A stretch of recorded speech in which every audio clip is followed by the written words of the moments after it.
Bom, boa tarde a todas e a todos. Eu me chamo Jade Atim dos Santos. Eu sou doutoranda junto ao programa de pós-graduação em Ciências Criminais, vinculada à Pontifícia Universidade Católica do Rio Grande do Sul, Brasil. Meu nome é Daniela Dora Eisberg, eu sou do mesmo programa de pós-graduação que a Jade, mestra e doutoranda em Ciências Criminais pela PUC. Bom, o título do nosso trabalho é Velhos Preconceitos Mascarados de Verdades Científicas, como a inteligência artificial no processo penal pode ser tendenciosa. Ele foi aprovado, então, para apresentação no 4º Congresso Internacional de Direito, Governança e Inovação, organizado pelo Iberojur e pela Universidade Seu Cardenal Herrera, em Valência, na Espanha. O meu contato, já vou deixar desde já, o meu e-mail é jadia.adv@gmail.com. O meu é daniela.eilberg@gmail.com. Ao final da gravação a gente põe por escrito. Bom, algumas considerações iniciais, então, sobre o artigo que nós escrevemos juntas.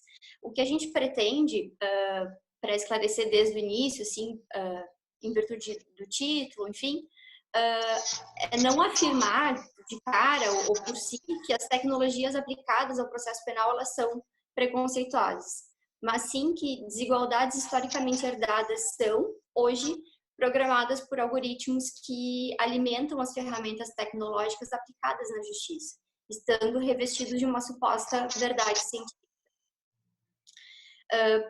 Para introduzir também, para deixar um pouco mais claro, o próprio conceito, a própria utilização da nomenclatura inteligência artificial também, por si também não é a mais adequada, mas a gente mantém justamente porque é a mais utilizada pelo campo científico, né?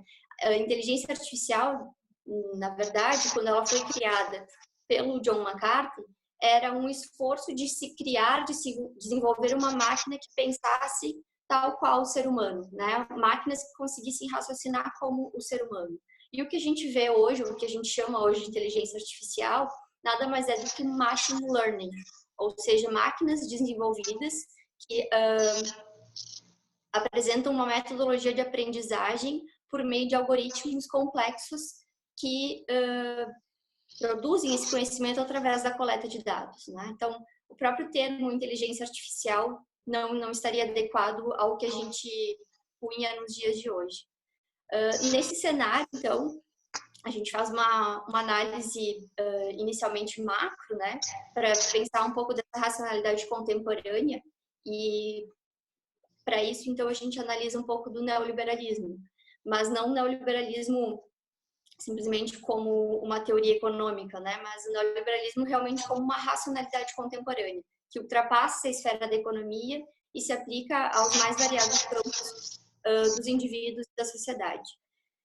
Segundo Byrne, um teórico das relações públicas, neoliberalismo e inteligência artificial compartilham de 3 palavras, plásticas e vazias, nas palavras do autor, que são essas 3 palavras mágicas, também como ele diz, eficiência, inovação e progresso.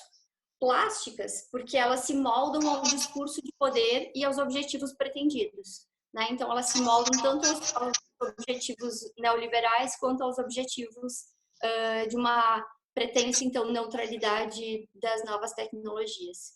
E vazias, porque elas não carregam em si significado, né? Elas são esvaziadas de essência, são ocas.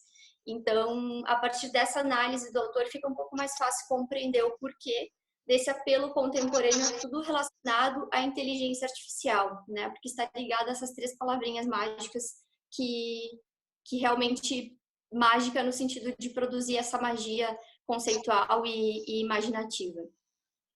Bom, se apostam, então, todas as fichas em tecnologias artificiais que poderão, enfim, trazer à humanidade o tão sonhado progresso, né, de forma eficaz e plena. A inteligência artificial é tida como a realização da promessa de um futuro ainda não realizado. Retomando a discussão acerca da plasticidade neoliberal, que se molda, então, ao discurso dominante, de acordo com Gambetti, a estrutura de poder dominante no século XXI é composta por uma equação. biopolítica, mais neoliberalismo e mais risco.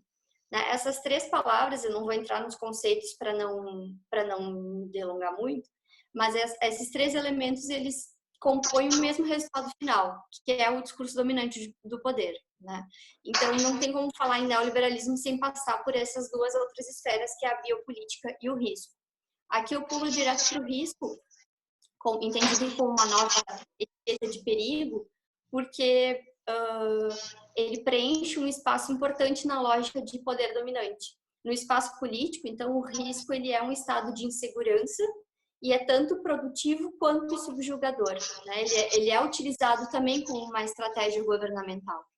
E é o controle do risco, ligado à noção de perigo, que passa a ser essencial às chamadas técnicas securitárias ou de controle. A partir desse raciocínio, a gente pode entender que há uma relação de similaridade entre tecnologias de poder, tecnologias de controle e técnicas securitárias.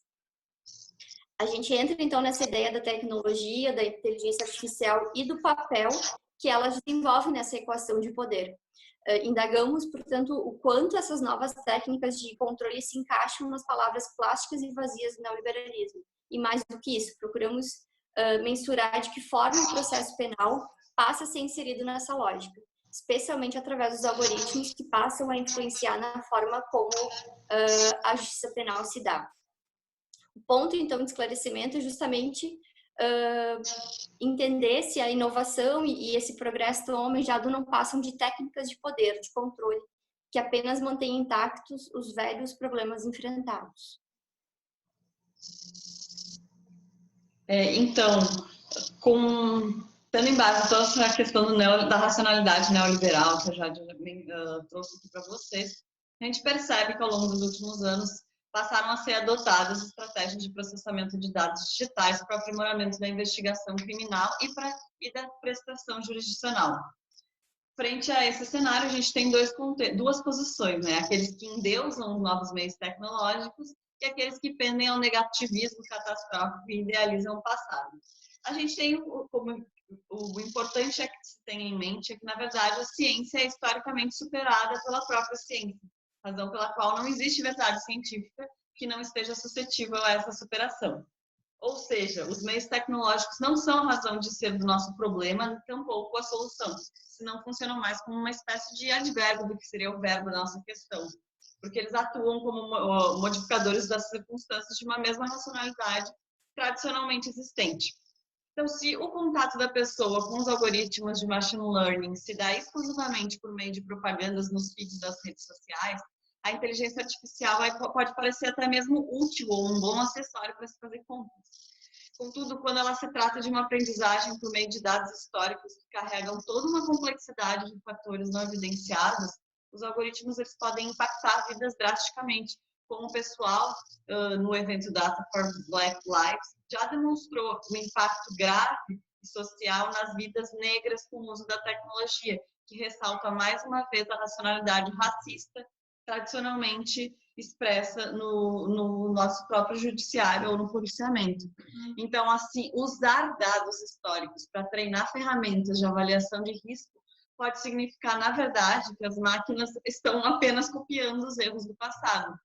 E o duro de ver é que a racionalidade neoliberal no processo penal ela é bruta em termos cientificistas. O juiz é um agente político da razão neoliberal. E não é apenas o judiciário, o próprio departamento das polícias também vem adotando essa racionalidade e vem utilizando algoritmos preditivos para definir locais de policiamento. O reconhecimento facial para identificar suspeitos muitas vezes é considerado como uma melhoria na segurança pública, mas na verdade traz a perpetuação das desigualdades. Então, os algoritmos de avaliação de risco criminal eles acabam por usar estatísticas para encontrar padrões nos dados e reproduzir muitos dos preconceitos que a gente já conhece e já estudou historicamente, já vem estudando há anos. Como exemplo, a gente tem o Compass, que é um software utilizado em Broward, em Flórida, baseado em algoritmos que, pela pesquisa pró-pública, foram contestados por sinalizar falsamente mais réus negros do que réus brancos reincidentes. Então, enquanto a porcentagem de brancos possivelmente reincidentes que não reincidiram foi de 23%, aproximadamente, a de negros era de 44,9%. E o mesmo quanto à porcentagem de possíveis não reincidentes brancos que reincidiram, que na verdade foi 47,7%, enquanto a de negros foi de 28%. Ou seja, essas teorias neo-lombrosianas, elas vêm sendo, as antigas teorias neo-lombrosianas vêm sendo revisitadas com a sofisticação da tecnologia. Então, o mesmo criador do Compass, o Daniel Nile, ele junto a outros pesquisadores já desenvolveu outros softwares para prever crimes, e inúmeros outros cientistas eles vêm revisitando essas teorias lombrosianas e desenvolvendo com base em tendências criminosas, com base na estrutura facial. Então, o que a gente percebe é que os pesquisadores alegam que os algoritmos desenvolvidos a partir de uma aprendizagem com base em dados tendenciosos evitariam decisões tendenciosas de juiz, balizando maior eficiência às decisões judiciais, ou seja, um cientificismo que acaba por embasar, na verdade, fatos que são historicamente tendenciosos e preconceituosos.